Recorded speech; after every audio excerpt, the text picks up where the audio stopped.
नमस्कार विद्यार्थियों, मैं राकेश कुमार राजकीय महाविद्यालय प्रतापगढ़ में इस डिजिटल मंच पर आप सभी विद्यार्थियों का स्वागत है। आज हम पढ़ रहे हैं नाटक एवं रंगमंच के अंतर्गत आधे अधूरे का प्रतिपाद्य।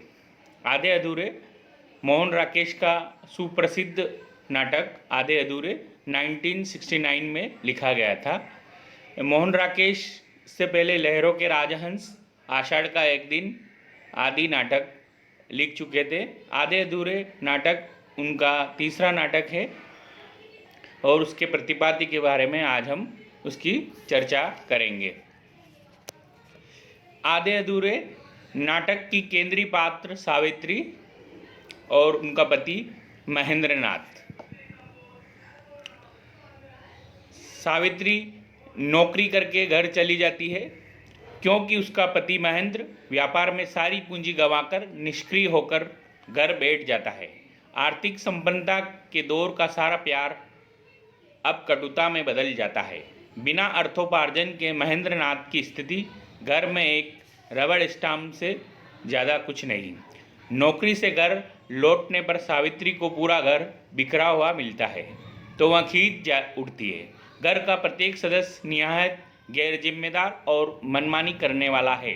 ऐसा लगता है घर को संवारने या वस्तुओं को व्यवस्थित करने का दायित्व सिर्फ स्त्री का ही है। सावित्री जीवन को भरपूर रूप से और सुंदर ढंग से जीना चाहती है। पति की अकर्मण्यता के कारण वह अन्य पुरुषों से मित्रता करती है। घर पर उसके पुरुष मित्रों को देखकर महेंद्र उस पर व्यंग्य करता है। वह अपने आहत आत्मसम्मान को लेकर कई बार घर से बाहर जाता है किंतु थोड़े ही समय में लौट भी आता है। सावित्री अपने अधिकारी सिंघानिया को घर बुलाती है ताकि अपने बेटे अशोक को नौकरी दिलवा सके, किंतु महेंद्र को यह सब पसंद नहीं। सावित्री जब महेंद्र पर उसके पार्टनर जुनेजा के विश्वासघात का आरोप लगाती है तब उनकी बड़ी बेटी बिन्नी कुछ असामान्य सी स्थिति में आती है। वह अपने पति मनोज के बारे में बताती है।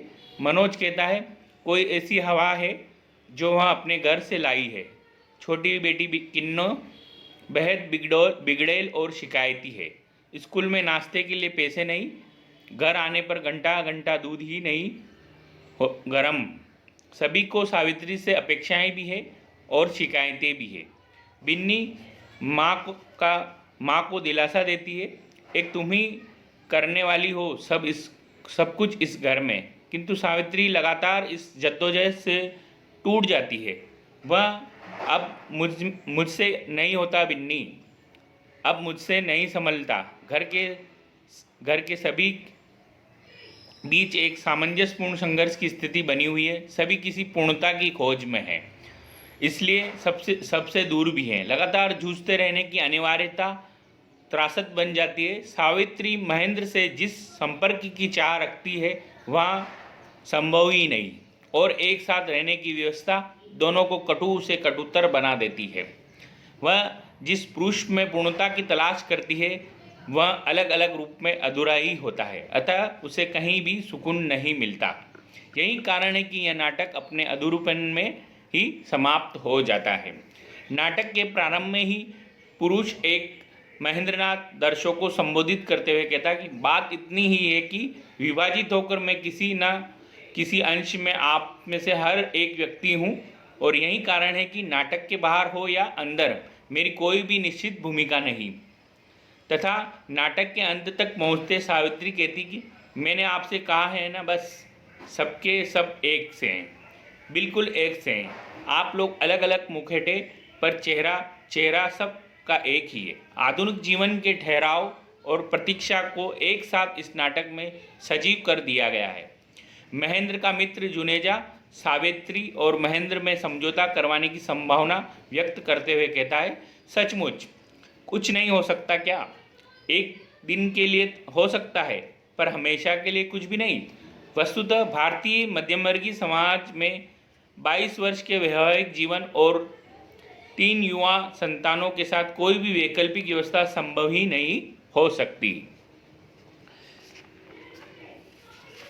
आधे अधूरे सिर्फ एक नाटक ही नहीं, यह हमारे समाज, परिवार, व्यक्ति और उनके पारस्परिक संबंधों में आए लगातार बदलाव का गंभीर समाजशास्त्री और मनोवैज्ञानिक अध्ययन भी है। 21वीं शताब्दी के आरंभ में परिवार और विवाह जैसी समय सिद्ध संस्थाओं के विघटन, मानवीय मूल्यों के पतन तथा सर्वग्रासी महत्वाकांक्षा की अंधी दौड़ से उपजी जिन अर्थ एवं कामज विकृतियों को आज हम सर्वत्र सार्वजनिक तांडव करते देख रहे हैं, ये भूमंडलीकरण, बाजारवाद और पश्चिमी संस्कृति एवं मीडिया के अदम्य आक्रमण के कारण तेजी से उफनी जरूर है, लेकिन अचानक पैदा नहीं हो गई। इनके बीज तो स्वतंत्रता और विभाजन के बाद हुए मोहभंग के साथ ही हमारी धरती में पड़ गए थे।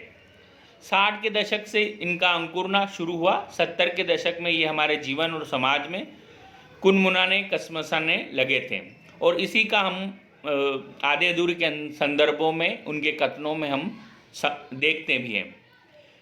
पहले इन परिवर्तनों की दबी घुटी स्पष्ट अभिव्यक्ति महानगर के उच्च मध्यमवर्गीय परिवारों में हुई। भीतर ही भीतर इनका क्रमिक विकास विस्तार होता चला गया। बस परिवेश और परिस्थितियों की अनुकूलता पाकर आज इनका व्यापक विस्फोट हो गया है।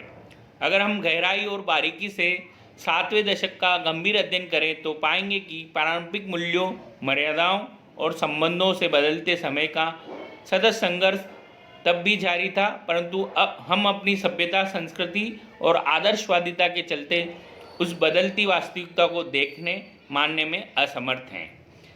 ऐसे में मोहन राकेश के अति संवेदनशील मन के रडार ने भारतीय मध्यम वर्गीय जीवन में एवं परिवेश, पारिवारिक, विशेषतः स्त्री पुरुष संबंधों में उथल पुथल करती समय की दबी छुपी कारगुजारियों को साफ तौर से पहचान लिया। यही कारण है कि आधे अधूरे का कथ्य कुछ अविश्वसनीय और आयातित सा लगता है, आज उसे एकदम स्वाभाविक और सच्चा मानकर सहज स्वीकार कर लेते हैं। नाटक का प्रारंभ जिस तनाव से होता है और अंत भी तनाव में होता है, जो अत्यंत गहरा और पीड़ादायक। करीब 30 घंटों के समय में सारी घटनाओं का ऐसा स्वाभाविक किंतु द्रुत विकास होता गया है कि कहीं कहीं सांस लेने का अवकाश नहीं। आधे अधूरे स्त्री पुरुष के अहम की टकराव, तनाव, घुटन और बिखराव को प्रकट करता है, लेकिन एक और धरातल पर यहाँ स्त्री पुरुष ही नहीं टूट बिखर रहे हैं, उनके साथ परिवार टूट बिखर रहा है। इस नाटक में पहली बार मोहन राकेश ने समकालीन परिवेश में पात्रों को रखकर समकालीन समस्याओं को चित्रित किया है।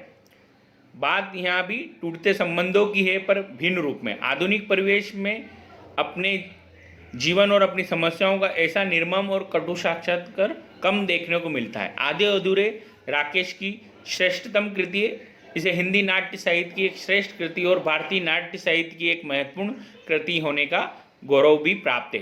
हिंदी में इस नाटक का मंचन सभी महत्वपूर्ण रंगमंडलियों ने किया। प्रस्तुति सर्वत्र सफल रही। विभिन्न भारतीय भाषाओं, अंग्रेजी में इसका अनुवाद और मंचन किया।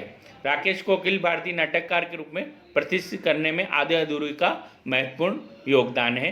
नमस्कार विद्यार्थियों, आप YouTube चैनल पर सब्सक्राइब करें, लाइक करें और अपने मित्रों को शेयर करें। धन्यवाद। जय हिंद।